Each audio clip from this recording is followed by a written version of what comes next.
What is up, party people? Yeah! Alright, before we get started with lecture, quick announcement, there is a hackathon tonight, 7 p.m. to 1 a.m., 32144. What time? 32144. Where is it? 7 p.m. That's right. Good job. I hate it when lecturers do that. But, what can you do? On to lecture. Today we are going to be talking about deployment. This is a super important part of any web development project. So let's get right into it. You've made a web app, or hopefully you've at least started on your web app. It's totally fine if you don't have much yet. But the question is, now what?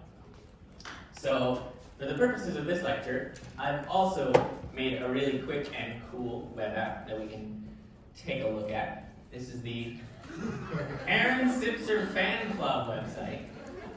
We got this stylish dude right here. Gonna go through some photos. My God. What an absolute stud. Let's go full screen. Get that autoplay going. Wow. Absolutely beautiful. Really a work of art, right? And when you make something this beautiful, you want to share it with the world.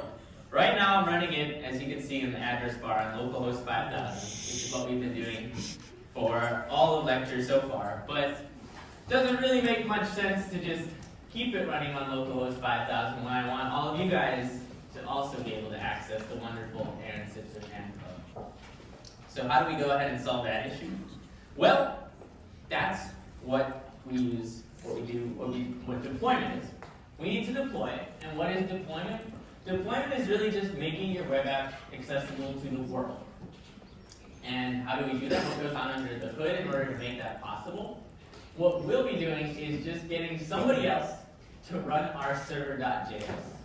So if you recall from a while back from Aaron's great lecture on servers, the server.js file that we write our code in and whatnot, and then we hit an npm start, that's going to go ahead and just kind of run that file and start a server. And then the server's waiting for people to make requests to it and whatnot, and it's going to send responses back. And up till now, the server's been running on our local machine, and we've been accessing it with that localhost kind of keyword in our browser. But we want it to run on somebody else's machine and access it via some other URL. Why do we want to use somebody else's machine? Well, it's not possible to keep our machine running for eternity. You might run out of battery, might die, whatnot. It's a lot easier to get somebody else to do it. So what are the steps we take for deployment? Well, we're going to be using a service called Heroku. And this is an image I've blatantly stolen from their website, but they pitch it as developers, teams, and businesses of all sizes use Heroku to deploy, manage, and scale apps. So you guys are both developers and teams, which is a good start. And we are looking to deploy an app, so that's excellent. What is Heroku? Heroku is a lot like Atlas that Corey introduced in his lecture. But whereas we use Atlas to run our Mongo database, we're going to be using Heroku to sort of run our server.js and make it accessible from a different URL. It's a free service too, and meets a lot of the needs that we have for this class. So it's a great tool. Then, moving on, if you guys want to pull up the slides on your own machine, feel free to do so because there's visual walkthrough there. But I'm also going to be doing it live, so I encourage all of you guys, or I might even require all of you guys to follow along at this point, because we're going to try and deploy a web app, and you can try and deploy what you have of your project so far. Since deployment itself is also kind of an iterative process, it's totally okay to deploy what you have right now and then kind of work to improve that. The important part is getting started here today and seeing that we can try and get something going for right now. Anyone have any questions about this concept of deployment so far? Excellent. So we're going to head to Heroku.com, or I don't know what the URL is, but you can Google it and get there. I believe in all of you guys. And I believe it might have been homework, or it's totally fine if you're doing it right now, but you're going to go ahead and need to register for an account on Heroku. And then once you've gone ahead and done that, anytime you go to Heroku afterwards, you'll see your Heroku dashboard, which might look a little bit like this. Can everyone see more or less what's going on? Should I make it any bigger? If I should make it bigger, raise your hand. Yes. Cool. So your Heroku dashboard is going to list the apps you have deployed. So you can see I have a few projects live. Don't worry too much about those, but we want to go ahead and deploy a new web app. So in order to do that, we're going to head up here in the top right, click on this new button, and click Create New App. The other thing is, you probably only need to do this like once among your team. You could theoretically all deploy your web app if you wanted to, but that's not really necessary. So it might help to be near your team for this part.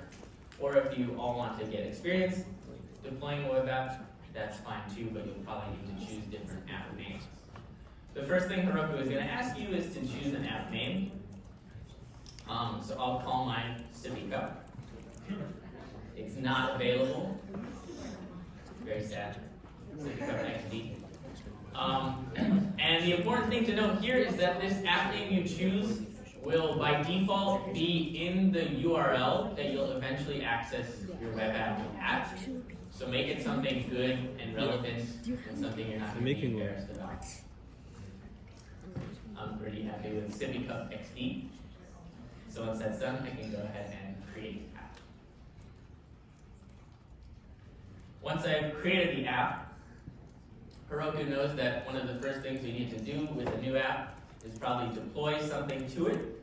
So it leads me to the deploy tab, which is where we're at right now.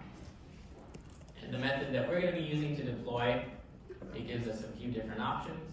We're going to choose the GitHub method, which says connect to GitHub.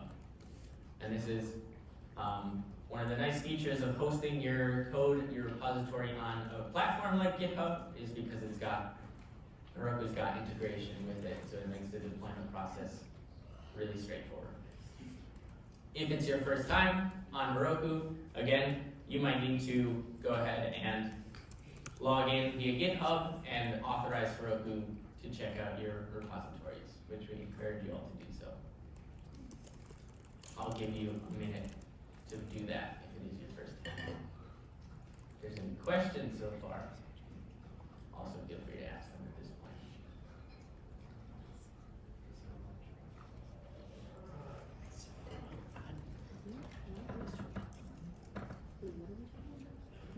Don't do anything at the top. It's just don't do anything. Yeah. Just scroll down. You get click on GitHub icon. Yeah, and then connect with GitHub. All right. Once you've connected to GitHub, Heroku will have access to your various repositories. So you should be able to click on this guy and head to the Web Lab class organization, since that's where we have all your repos located. And just like you guys, I have a team composed of one person that's just myself. So I'll search for that. I've got some repos from previous years, but we'll go ahead and find the one we want for this year, and then slap that connect button. Heroku's gonna check out that repository and connect to it, and once it's done that, we get two new settings that pop up: automatic deploys and manual deploy. So for right now, we want to go ahead and do you guys need help? Staff members, you might need to spread out and help some people with the process. No, never mind. If you guys do need help at any point and want a staff member to come to you, feel free to raise your hand and point a finger up or something. But we want to deploy a GitHub branch, and you guys are probably all mostly working on master. So we're gonna keep to master and slash deploy branch. And once you've done that, you'll see that Heroku will receive your code from GitHub. And the first thing it will try to do is build master. Now what building means is it goes ahead and finds all the packages and libraries you may have borrowed from other people, collects them, make sure it has them, and then eventually it'll run the server.js file. So if we want to make sure that this process is going smoothly, we can scroll up to the top of this website, and in this More option, then we can hit View Logs. And this is a really good place to go to whenever you're not sure about issues in the deployment process. This is where Heroku will show you everything that's going on kind of with your app in its current state. And you'll see the last thing it tells us is that a build was started by me, which is a good thing. That's what we want to see. It means our app is in the process of deployment.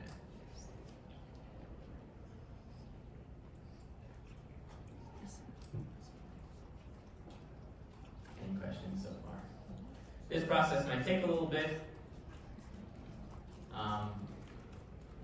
It's going to tell us that the build succeeded eventually, which is a really good thing. And then you might see some lines that look very similar to what you normally see in your terminal on your computer. Things like server running on port 3000 and connected to MongoDB, which your lines are pretty familiar with. But if we wait a little bit longer, you guys might come across another issue. So this is just a recap of the process. Again, if you fell behind at any point, feel free to pull up the slides and walk through them yourself.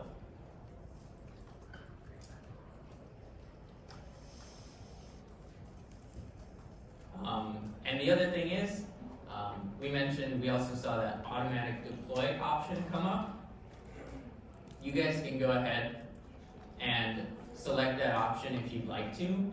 What that means is that anytime you push a commit to the master branch afterwards, Heroku will try and do this build and deploy process again, which has pros and cons. If you push a broken commit to your repository, then Heroku might have a bad time with that guy. But on the right side, you won't have to keep coming back and pushing that deploy branch button. So it's on you guys if you'd like to enable that option. Totally optional. We can go ahead and head back to the logs. And it hasn't died yet, but at some point, you might come across some lines that look like this. And I'm focusing mostly on those lines in orange. Let's look at them a little bit more. So, like with our normal terminal, which we can use to see if any errors are going on, we see on Heroku, you might get something like this pop up. And, you know, using our debugging skills, what we've learned so far, we try and read these lines to understand what's going on, and we see that an error occurred. The web process failed to bind to $sign port within 60 seconds of launch. Stopping process with sig kill, a bunch of other scary stuff is going on. This is totally alright, totally expected in fact, but obviously might not mean a lot to you guys currently. So what we do is use our first principle of web development, which is to Google the solution. And when we Google an error like this guy, you might be presented with a solution like this, and an explanation that reads, Heroku dynamically assigns your app a port, so you can't set the port to a fixed number. Heroku has the port to the end, so you can pull it from there, switch or listen to this, etc., etc. So again, this calls back to Aaron's lecture on the ports for a server or a computer. And up till now, we've been hard coding or manually setting that port to 5,000 every time. But Heroku's trying to do some fancy stuff, maybe run a bunch of servers on similar URLs and use various ports to do that. So we need to be able to dynamically set the port. And the solution presented is this guy, but we want to understand what this means. So we're going to take a quick aside and try to understand process.end. That was in that last slide. It just suggested we switch our listen to this. So what does that mean? Well, process.end or environment serves as a sort of global variable for our backend files to access. So in general, environment variables are sort of variables that your whole project, or if you're using it for your system, your whole system has access to. And in the case of a server, we use a specific special name, process.n, to represent those environment variables. Heroku can use it to determine which port to run on, but another really great feature is that we can use it to hide sensitive info. So can you guys think about maybe some bad coding practices we've been using up until now, maybe some sensitive usernames or passwords that we've been putting into our code? Do you guys have any answers? Excellent, great point. So hopefully you guys have realized that maybe directly pasting in our Mongo username password into our server.js is not the best practice, since luckily for us, these GitHub repositories we've provided to you are private from the general public, but we want to teach you good skills for web development past this class, and so when you're making repos on your own, you also don't want to be putting in your usernames and passwords into those files there, and then pushing to GitHub, because everyone will be able to see those. In order to fix this problem, we can use environment variables. So here's that example. You can see this is our username, and this string here is our password, and we've been committing it to GitHub, which is a no-no. So we want to fix that. Let's walk through the process of using process.n. So again, follow along with me through these steps. If you get lost, they're on the slides, but we'll walk through them together now. You want to go ahead and pull up your project in Visual Studio Code, or whatever editor you're using. Just need to make some changes here. I've got my project on the left side. I'll try and make it a little bigger so everyone can see. And what we need to do is in the folder and file navigator here, we're going to go ahead and create a new file and call this guy .env. And the format of this .env file looks kind of similar to a JavaScript object, but without those starting curly braces. Actually not really like a JavaScript object, but basically you're going to have a bunch of lines that take the format variable name equals and then variable value in quotation marks. So I can look in my server.js, find the Mongo connection URL I've been using, copy that guy or cut it out, and instead paste it in my .env file.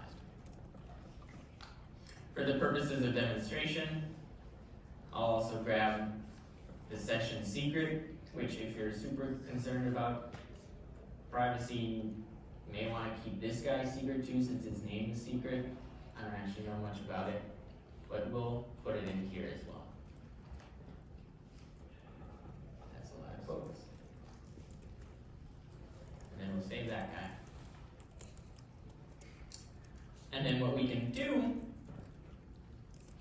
in our server.js is instead of using the hard-coded string, we can try and access the variable process.n and then use the variable names we had previously.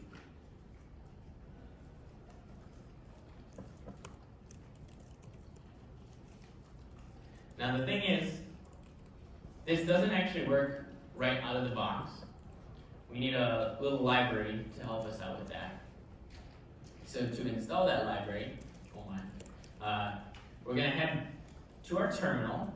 So I'll give you a minute to open up your terminal and head to the location of your project.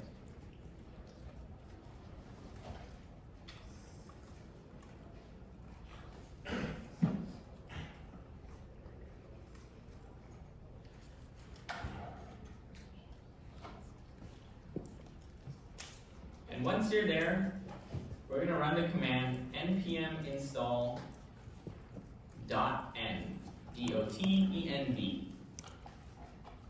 And just as a reminder, of what this command is doing, since I think I've gotten a lot of questions about npm install and npm install a package in general.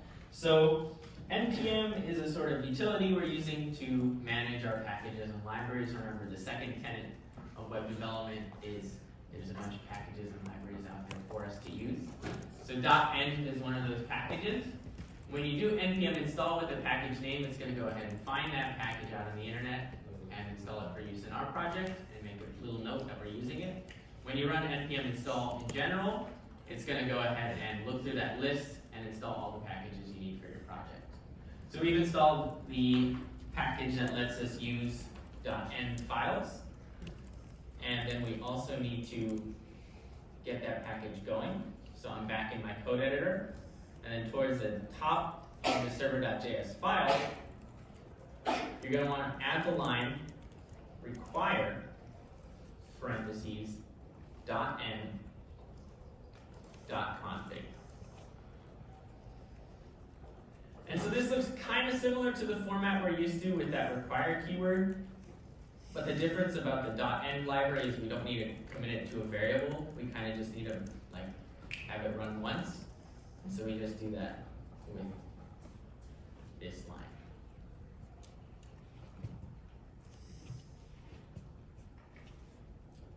So, final part of the process. You might be asking, how does this keep anything secret in the first place?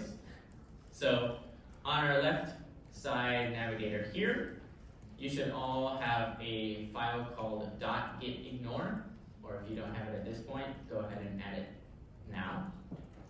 And what the .gitignore file is used for is it basically tells Git anything in this file, go ahead and ignore it when you're tracking your project. Don't commit it to GitHub, etc., etc. And so we can go ahead and add things to this file. You'll see we're currently ignoring these files and folders here. The node modules folder is where all of those packages and libraries live. And so if we just add .env to there and save the file, then you might be able to already see that the .env file on the left-hand side here kind of gets grayed out, which is a feature of Visual Studio Code that tells us it's getting ignored by Git.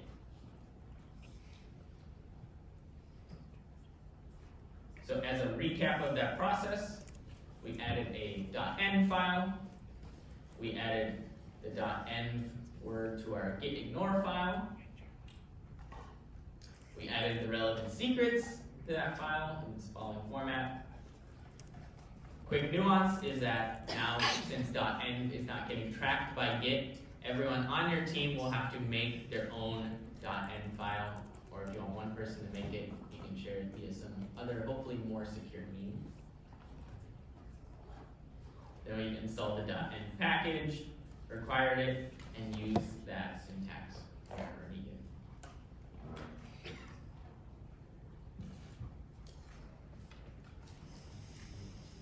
So we used it for Mongo connection URL and the session secret.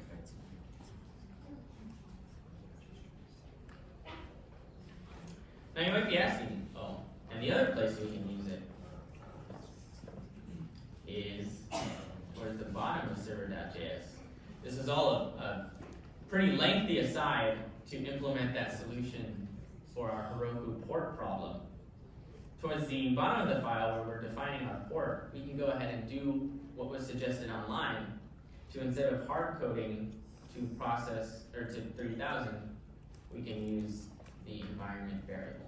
And the syntax I'm using here, where I say process.env.port or 3000, kind of means if there's something in process.env.port, then use that, otherwise default to 3000. And you might be asking, we never put port equals something in our .env file, right? The important part of this process for Heroku was getting that .env package installed and requiring it, so that allows us to have access to the process.env variable. And then the other part of the process was for security reasons, where we added stuff to a .env file that we have and keeps it secure from the general public when committing to GitHub. Anyone have questions about this .env, process.env, crazy thing going on? Since we made changes to our code, we're going to want to go ahead and push them to GitHub. So we'll git add, I'll just add everything, and then go ahead and commit with a message that says added .env or something. Oh my.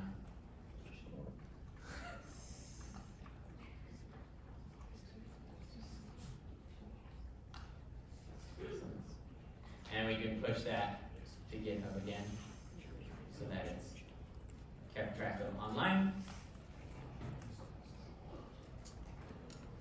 And because we made changes to our code and we pushed them to GitHub, they are reflected in GitHub currently, but they're not reflected in our Heroku deployment yet.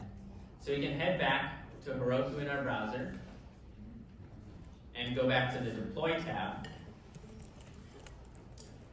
And if you guys enabled automatic deploys, then it might have launched to redeploy already, but I haven't, so I'm going to go ahead and deploy my branch once more. And it's going to start another build, and we can check out the logs to see what's going on. What about the file we just created that GitHub doesn't know about? Great point. I'm glad you asked about that.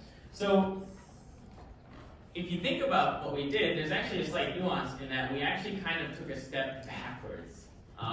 We made our thing a little bit more secure by putting our stuff in a .env file.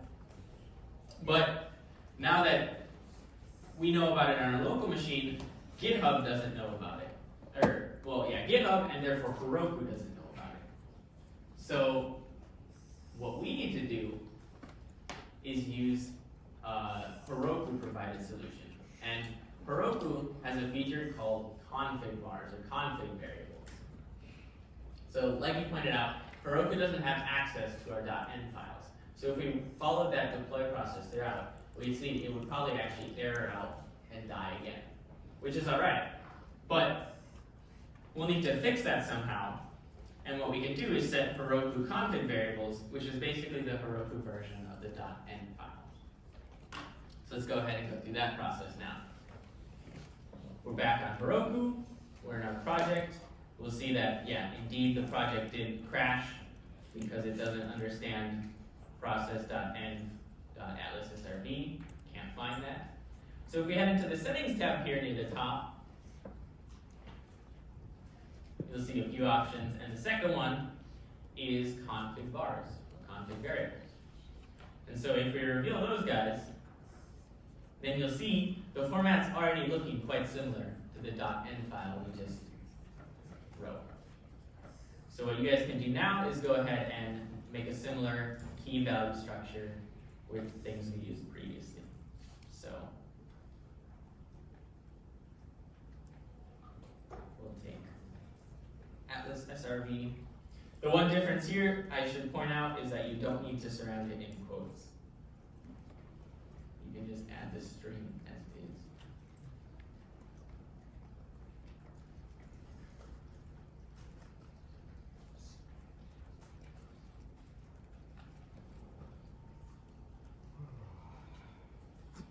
So I added those two guys there.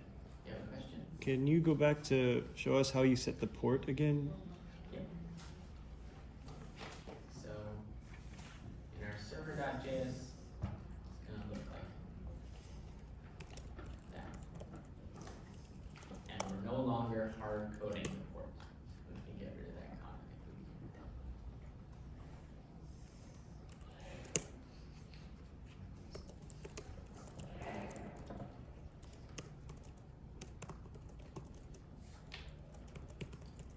And so back on Heroku now.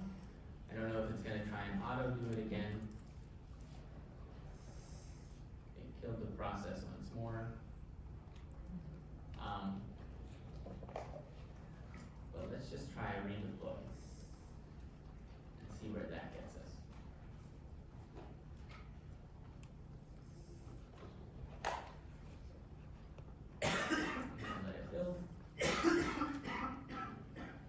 so what we've done is set those config variables, which is like the Heroku version of our .env file. Reminder of that process, it's under the settings tab. You can reveal those guys and add as many as you want in future projects. When you have other things you want to keep secret, you'll need to add more keys and values here.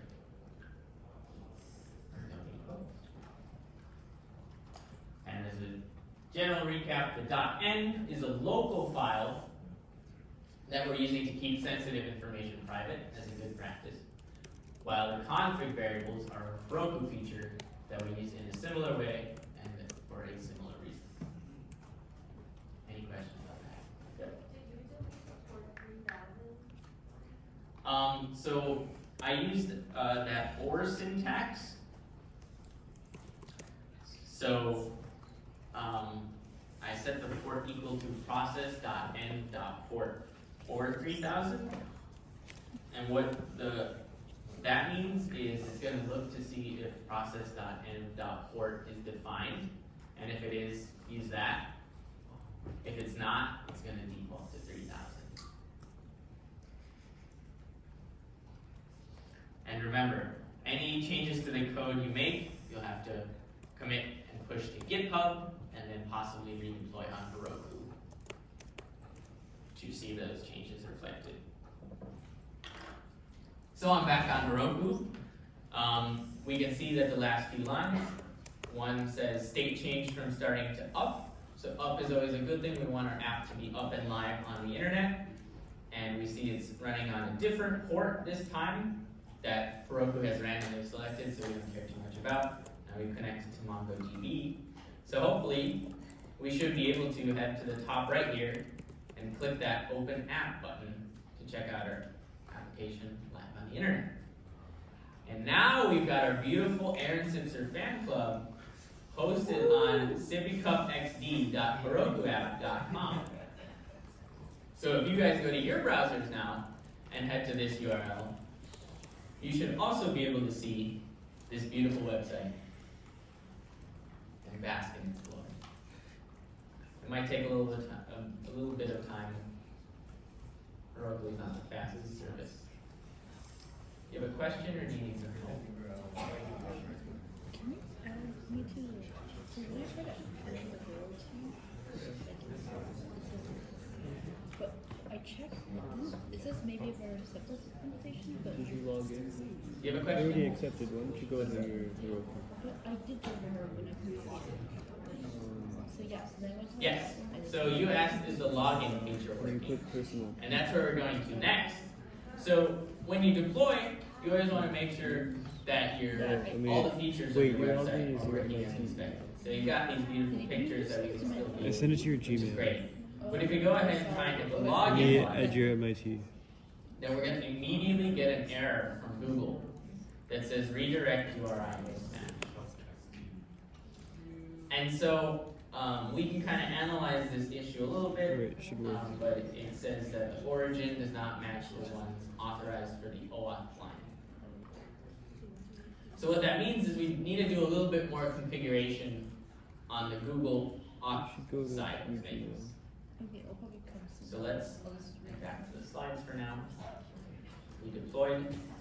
We wanted to test the site, and we saw that most things were working, but login is not working yet. This is a beta version of SippyCupXD, but we get that same error here. Oh, I didn't put it on this. And so what's going on is Test page. when we do auth, when we do login, / we need to tell Google the site that we'll be coming from. / And some of you guys might have headed to these slides when you were setting up Google Auth that Corey pointed out. To set up your Google login, get that client ID, and you maybe added localhost 5000 as a place, as an origin for auth requests to come from.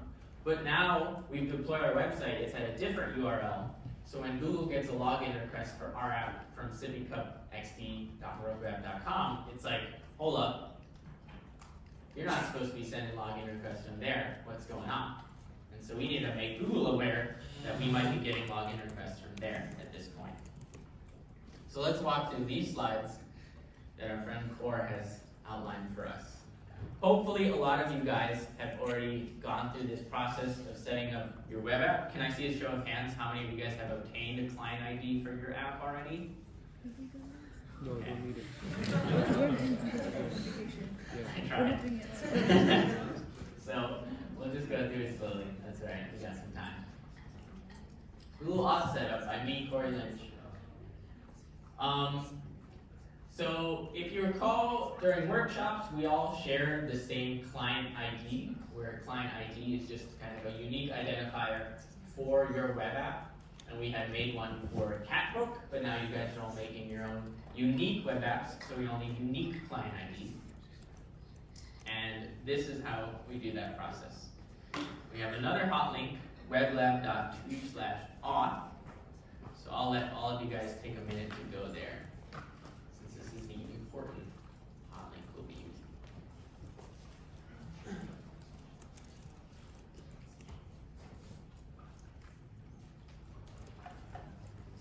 Although it's great, we got most of our app working and accessible from a URL that's not localhost.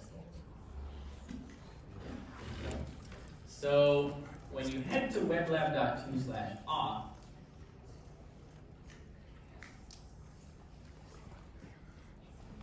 it's going to bring you to a page by Google that informs you about how to integrate Google Sign-In with your web app. No, we don't. And in order to integrate Google Sign-In with our web app, We don't we need to make a new project or define a new web app. You already dealt with. So we can do that with this configure project button here. It is I'm going to go ahead and click that guy. And it's going to ask us to select or create a project. So I'm going to create a new project. And give my project a name. It does not have to match your Heroku name, but for sanity reasons, it might be a good idea to do so. Once you've given it a name, we can continue on. We'll have to specify a product name. So this is the one that the user will see, possibly the first time logging in, that tells them, you know, Sippy Cup XD is trying to get access to like your Google email or whatnot.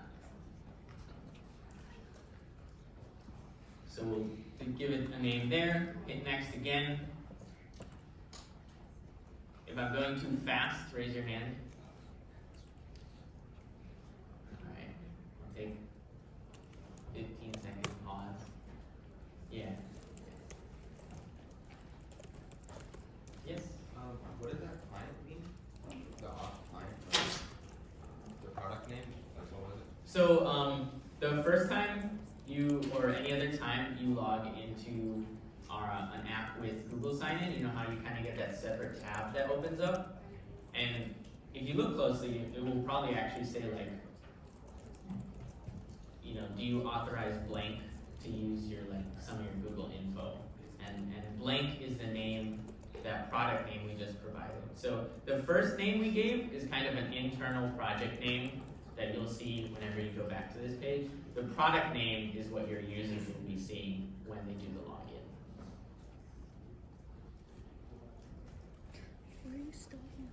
So after we give both project name and product name, we have to tell where we'll be calling from, and we're calling from a web browser, not a web server, since we're coming from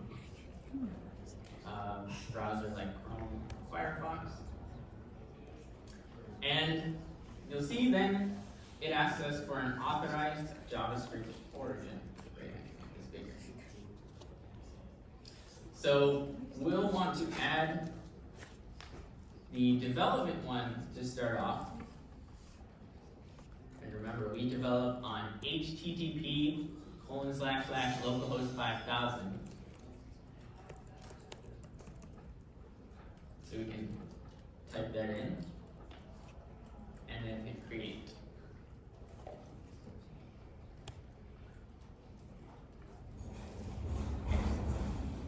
And what Google is going to give us is a client ID and client secret. And we want to take that client ID and copy it for use in our web app. And the client ID is fine to keep public, so we'll navigate back to our web app now. And we'll go ahead and swap out the previous instances of the Capra client ID with this new client ID. So there's probably one instance in auth.js. Remember, to find the file, you can always Command P, type the name in. And we have that to-do of replacing your own client ID.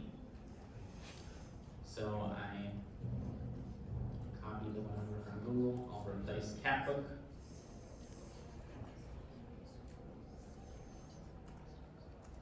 And then there's probably also another instance somewhere in your front end code, which lives under the client folder.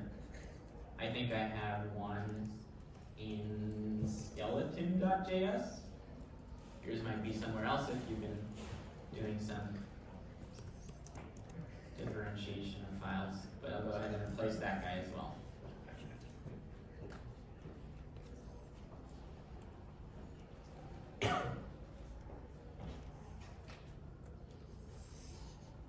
So once we replace Google Client ID with our unique Google Client ID, we'll again need to add and push those changes to GitHub first. So in my terminal, I can git add all the files I've changed. I can git commit with the message, added new client ID or whatnot. And then I can git push.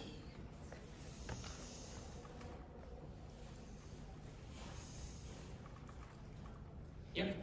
Only one person on your team. Yes, correct. Only one person on your team will need to do that. Yeah, the question was, does only one person need to create the Google project and Google Client ID? Yes. So once we pushed, remember I don't have Heroku automatic deploys, so I'm going to have to go ahead and deploy branch again. So that's super straightforward with Heroku. And then the other thing is, we've enabled the localhost 5000 origin for logins, but circling back to the original issue, it was that we were accessing from sippycupxd.herokuapp.com. So we can head into the Google console. If you still have this pulled up, you can click on this link. Otherwise, you're going to want to head to console.developers.google.com. That's a long URL, but it is in the slides. console.developers.google.com. And this is sort of the Google console for all your projects that use Google services. And you can see I have sippycupxd currently selected. And we want to add more potential origins for login. So the way we do that is credentials here on the left-hand nav. So we click to credentials. And then Google has set up an OAuth client and a web client. We're going to head into the OAuth client settings by hitting this pencil here.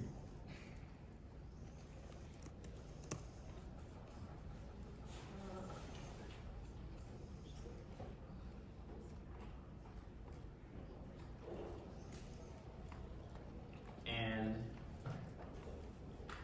in OAuth client, we'll see we have some authorized JavaScript origins, and currently HTTP localhost 5000 is already in there. So we'd be able to log in to our app on local development. We also want to be able to log in when it's live on the web. So I'll copy the URL here, hit add URI, paste it in here. Google's probably going to be picky. It doesn't want you to have a slash at the end there. And then what we're also going to do is, this this is not strictly necessary, but Heroku will kind of deploy our app and make it available on both an HTTP and HTTPS origin, but you can't really predict where your users will be coming from. And to Google, those are two different things. So we're going to go ahead and add both of those guys just to be doubly sure.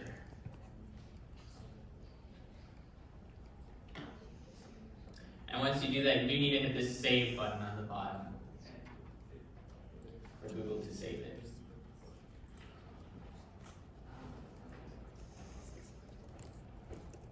Any questions about that client ID process we just went through?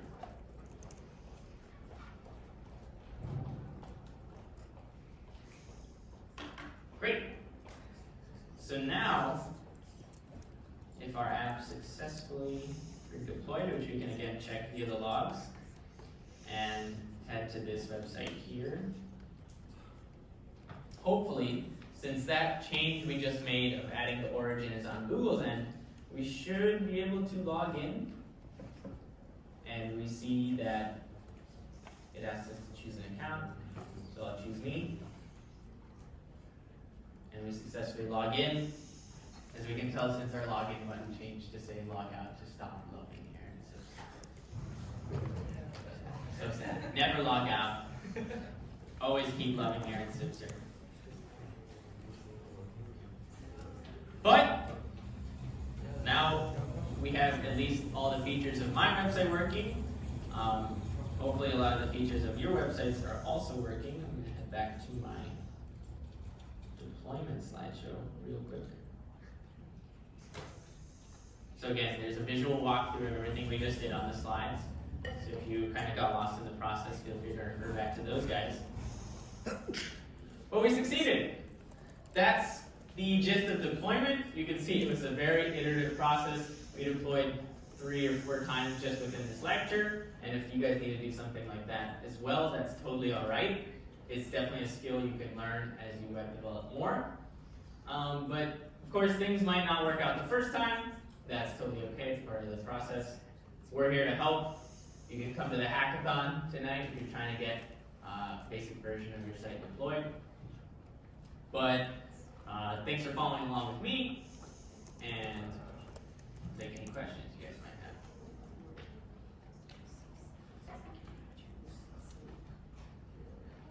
Yeah? Just out of curiosity, what was, we had the client ID, and we copied it into the auth.js, but what was client secret?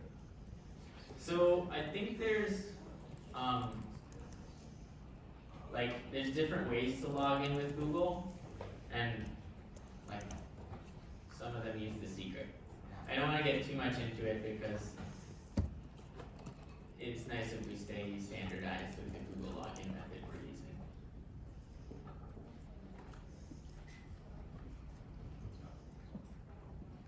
But yeah, great work, guys. Once you're done with this, flesh out a few more features in your website, and things will look great. So, good work, everyone.